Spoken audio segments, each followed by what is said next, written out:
Number 7, the NBA and WNBA pay gap. The average NBA player makes over $10 million a year, whereas the average WNBA player, until very recently, made around $120,000. Think about that. Two professional basketball leagues in the same sport with the best players in the country has a pay gap wider than 80 to 1. The NBA has existed since 1946. And by 1980s, it had locked in massive television contracts and built a global brand worth tens of billions.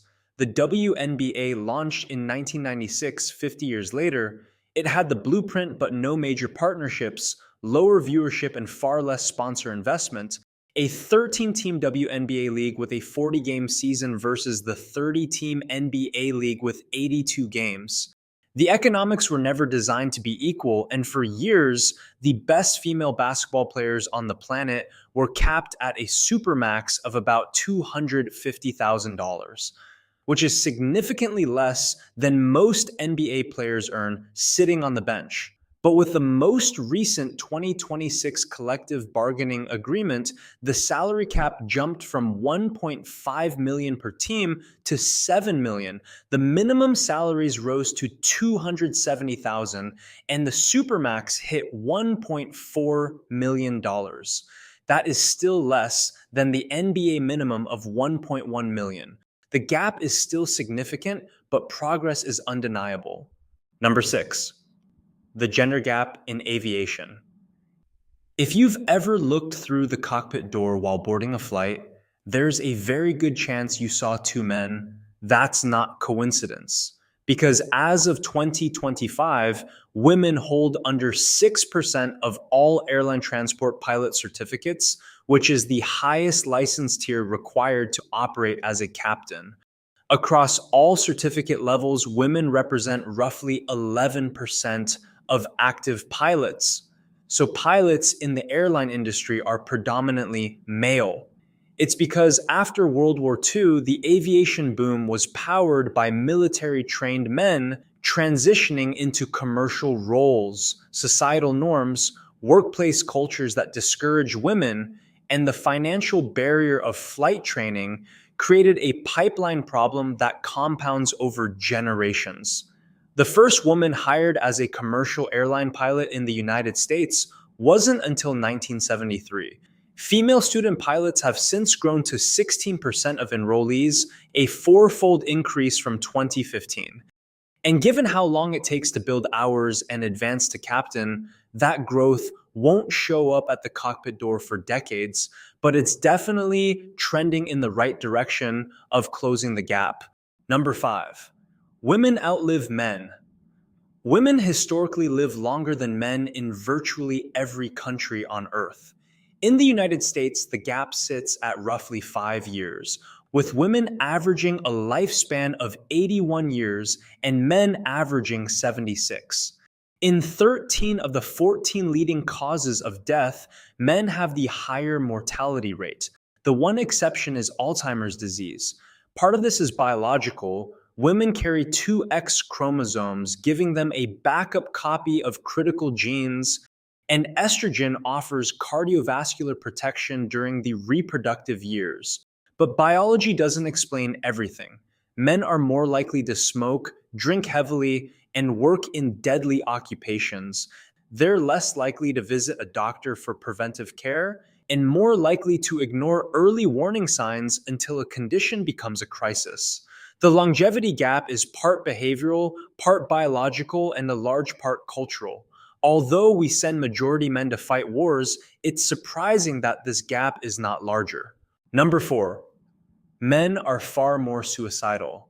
Men make up 50% of the United States population, but account for nearly 80% of all suicide deaths. In 2023, over 49,000 Americans died by suicide, and roughly 39,000 of them were men. What makes this number harder to process is that women are more likely to attempt suicide. Men simply survive at lower rates because they choose more lethal means. Firearms are used in over 60% of male suicides, compared to 35% for females. The cultural roots run deep, with generations of conditioning that frames emotional expression in men as weakness and equates vulnerability with failure. Men are less likely to seek therapy, less likely to tell a friend they're struggling, and less likely to reach out for help. Untreated depression, substance use, and social isolation build on each other. The disparity has held steady for over 2 decades, cutting across race, age group, and income level. It is one of the most consistent disparities in American public health, and it remains underreported because it doesn't benefit nor fit into any political narrative. This cultural, idealistic interpretation of what makes a man is literally killing them. It's okay to be vulnerable. It's okay to express your emotion. It's okay to ask for help. And it's okay to fail. It'll take generational effort to change, but we can start today. Number three, early childhood education is predominantly female. Walk into any preschool or early childcare center in America, and you'll find almost exclusively women. Studies in comparative labor economics place female representation in early childhood education at over 97%, making it one of the most gender segregated professions in the country. It's because caring for young children was coded as women's work long before the profession formally existed, and that framing calcified into a wage structure that has never been dismantled. Early childhood educators require specialized knowledge in child development, trauma informed care, and early literacy, yet they earn less than public school teachers who operate in a publicly funded system with union protections.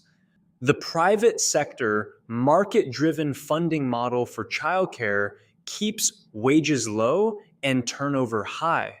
The result is a field where the most important cognitive window in a human's life is staffed by some of the lowest paid and underappreciated skilled workers in the country.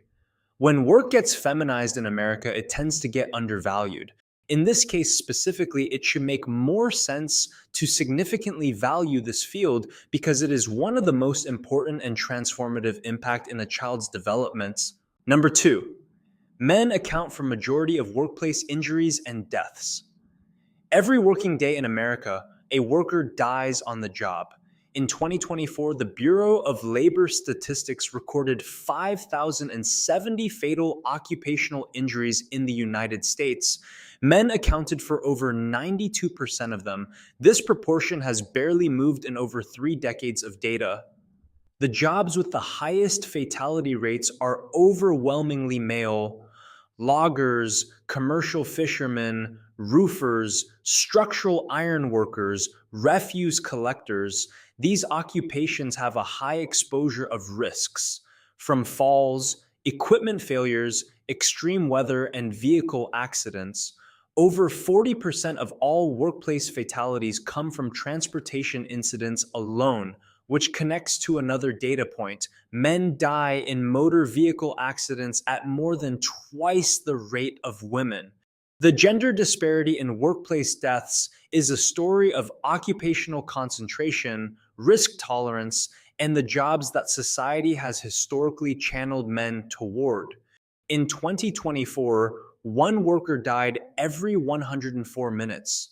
Most of them were men doing jobs most people would never want. And the reality is, the infrastructure of modern comforts and luxuries are built from men putting their lives at risk.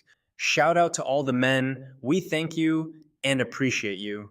Number one, majority of prisoners are men. The United States incarcerates more people than any other country in the world. At the end of 2023, the Bureau of Justice Statistics counted 1.21 million people sentenced to more than 1 year in state or federal prison. Men accounted for roughly 1.1 million, whereas women accounted for roughly 86,000. That's over 90% male, a proportion that has held stable across decades.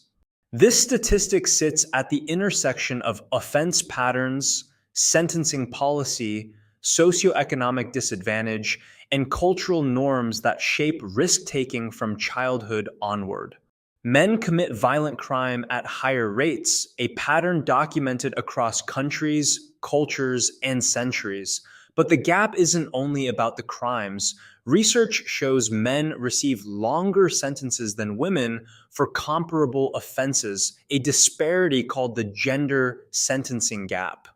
Add the concentration of poverty, the school to prison pipeline, mental health conditions left untreated, and a legal system built around punitive rather than rehabilitative models.